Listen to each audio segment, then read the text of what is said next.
Life along the Padma River in Bangladesh has remained unchanged for generations. It is the country's major artery, a key transportation route, a source of food and fresh water, a place to bathe and meet up with neighbors. As beautiful as this river is, as important as it is to the lifeblood of the country, it's also a natural barrier that cuts Bangladesh in half. The economy suffers because it's so difficult to move people and cargo from one side to the other. The government here came up with a plan to build a major bridge. The World Bank agreed to fund it, and then the Canadian company SNC-Lavalin got involved, and everything went sour.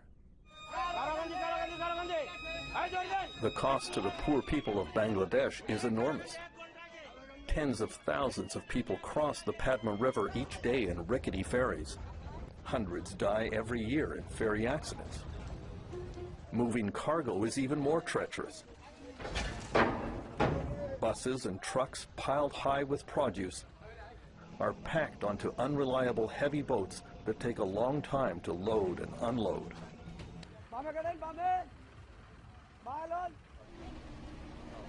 There are regular mishaps that tie up traffic. Trucks are stuck for days in long lineups to get onto the ferries, and so the owners lose time and money, and the national productivity suffers. This site maybe now is running 1 week. Truck driver Muhammad Nikbar Ali has been waiting 1 week to cross the river and is angry that his government has not yet built a bridge. Minister is no good. This Bangladesh minister is no good. The solution to all this was the Padma Multi-Purpose Bridge Project. An ultra-modern 6-kilometer-long span would allow trains and traffic to move smoothly across the country, saving lives and time and money, and providing a 20% boost in the national growth rate.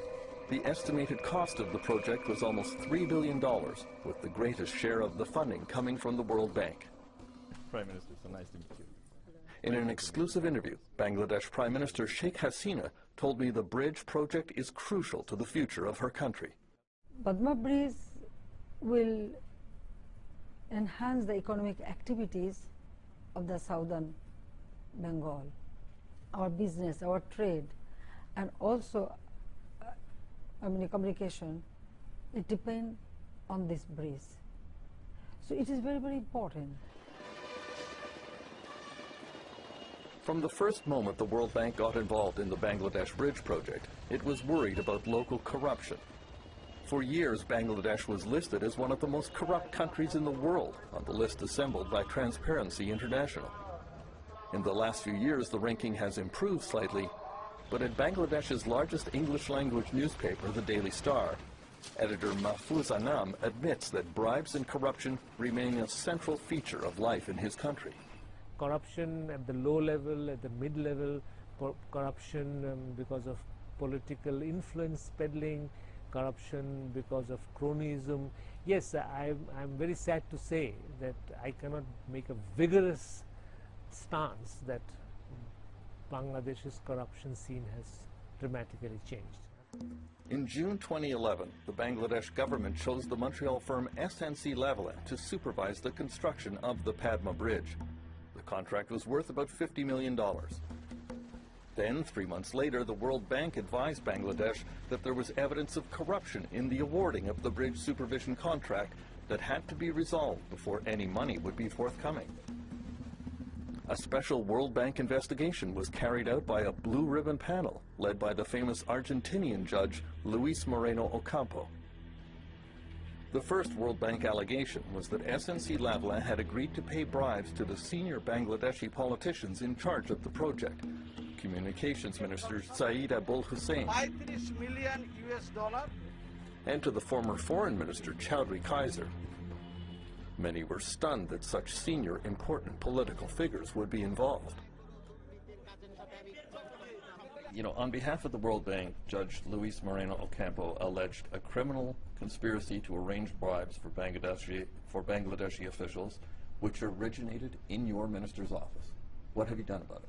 I can tell you one thing, that time and again we ask for evidences and papers from Canada and also from World Bank, but we haven't received any substantial evidences or papers. They gave you the names. They gave you the dates when these bribes were demanded, when these meetings took place. I'm asking you, what did you do about it? Well, what I did, I gave it to the Anti-Corruption Commission, and Anti-Corruption Commission started investigation. The Bangladesh Anti-Corruption Commission launched its investigation in September 2011, according to senior prosecutor Anis Sulhak. The inquiring officer and his team found that there were enough material, prima facie material, against 5 persons to initiate a case of corruption, of conspiracy for corruption against them. The Bangladesh Anti-Corruption Commission recommended charges against 5 low-level government officials involved in the alleged corruption conspiracy, but left out the key senior political figure involved, Communications Minister Saeed Abul Hussein. The World Bank investigators heard that Hussein had been asking for bribes from every company that was applying to work on the bridge project. He has a long-time reputation for corruption and is alleged to have far greater wealth than he can account for from legitimate sources. The central minister at issue here in this alleged criminal conspiracy was Saeed Abul Hussein. I've seen him described as the unofficial treasurer of your party. I've even seen him described as your cashier. He is cashier? Treasurer, no? You understand, the allegation is that he raises money on behalf of your party and on behalf of you. We never do it.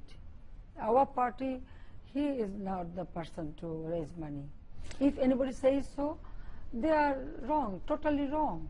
The allegation of corruption conspiracy came as a big shock. But what was more shocking to me was the way the government reacted. You know, I think to any government should have just said, "Fine, let's hear it, let's see it, and then we pick it up from here."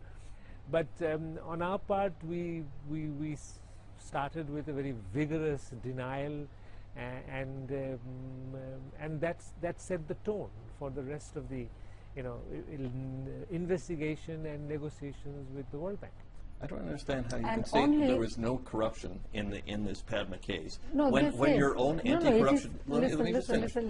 When your own anti-corruption commission recommended charges against all of these officials who were involved in the case. Listen, I told you that for investigation, we never, our anti-corruption working independently, we never interfere. But I'm asking you, how then can you turn around and say there was no corruption in the Padma World case? Bank itself, they said, World Bank said there is no corruption but conspiracy of corruption.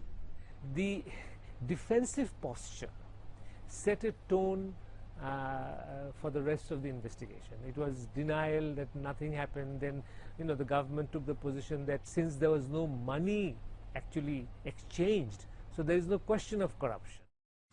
The RCMP raids the offices of Canada's largest engineering firm. Vice President of SNC-Lavalin, who was arrested in Switzerland. Police think Saadi Gaddafi was bribed by 2 high-ranking employees of SNC-Lavalin in exchange for contracts. In Canada in 2011, the SNC-Lavalin company was already the target of a highly publicized bribery investigation involving Libya. When the World Bank called and asked the RCMP to examine the Bangladesh case, the Canadian investigation focused on the 2 SNC employees most involved.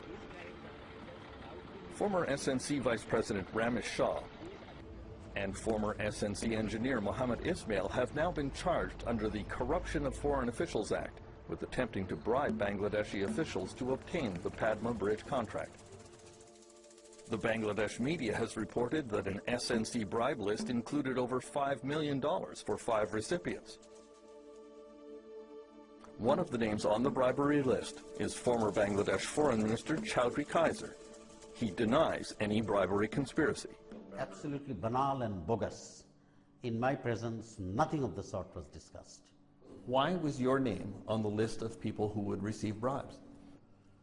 I will give you my mud hut and whatever little land and worldly position I have, to get an answer to that. It intrigues me, it makes me very, very angry, and I'm also mystified. It's literally a storm in a teacup as far as I'm concerned. The Bangladesh Anti-Corruption Commission called in the named suspects in the bribery scandal for questioning, not only the former ministers Hussain and Chowdhury Kaiser, but the Prime Minister's nephew, Chowdhury Nixon. There were rumors of other members of the Prime Minister's family on the bribery list. You have been previously accused by the Anti-Corruption Commission of raising money through your sister, Sheikh. You know, here again it looks as if SNC-Lavalin was asked to pay money to your party, to your friends, to your family. Is that not so? No, it is absolutely wrong. All concocted.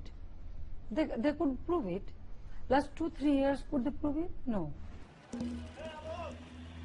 The World Bank insisted that Communications Minister Saeed Abul Hussein be included among those charged, otherwise the bridge funding would be suspended.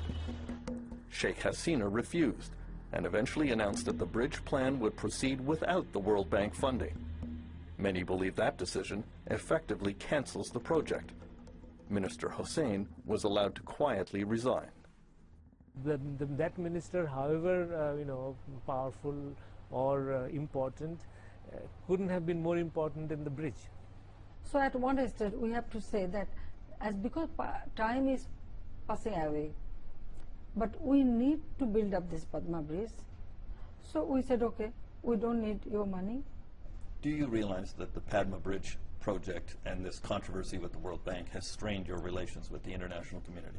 No, of course not. Because other projects with World Bank is going on smoothly. Personally, me or my cabinet ministers or my government is not involved in corruption, and we are not here to make our fortune. We are here to help our people. So we are working very hard to develop our country, develop our people. The World Bank investigation of the Padma Bridge project suggested that SNC-Lavalin had a company code for bribes. They were called Project Commercial Costs, or PCC. At the May 2nd annual general meeting of SNC-Lavalin in Montreal, I asked new CEO Robert Card about that allegation. Was the term PCC used for bribery commonly in SNC, and was this company involved in bribery conspiracies in many other countries? That I can't answer. The answer is provided by these documents obtained by CBC News, which indicate criminal bribery conspiracies in many different countries, including India, Kazakhstan, Uganda, and Nigeria. In some budgets, PCC is shown as a line item. Some checks labeled PCC payment were signed by former SNC executive Kevin Wallace. Mr. Wallace is not facing any charges and refused to comment on the new evidence. But one of the defendants in the SNC Bangladesh case, Mohammed Ismail, agreed to look at the documents not related to his court action, which is covered by a publication ban. He confirmed that the company term PCC meant bribes. My mind is very clear. This thing says PCC, that means bribe. Where was it used in SNC? Was this widely used, this term? Why is everybody knows they're open. International division is open from office secretary to senior position. Everybody use this term and all know what that means. SNC-Lavalin has already been banned from working on any World Bank projects for 10 years, and there is a widespread expectation that the company itself could soon face bribery charges and heavy corporate fines in a scandal that is only getting bigger. In Bangladesh, Prime Minister Sheikh Hasina has to hope that there will not be any more embarrassing information that comes out about intended bribes to her family and her government before national elections that are expected later this year.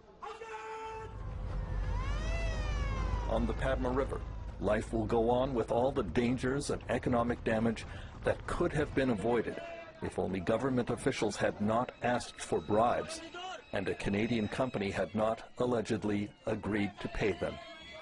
For The National, I'm Terence McKenna in Bangladesh.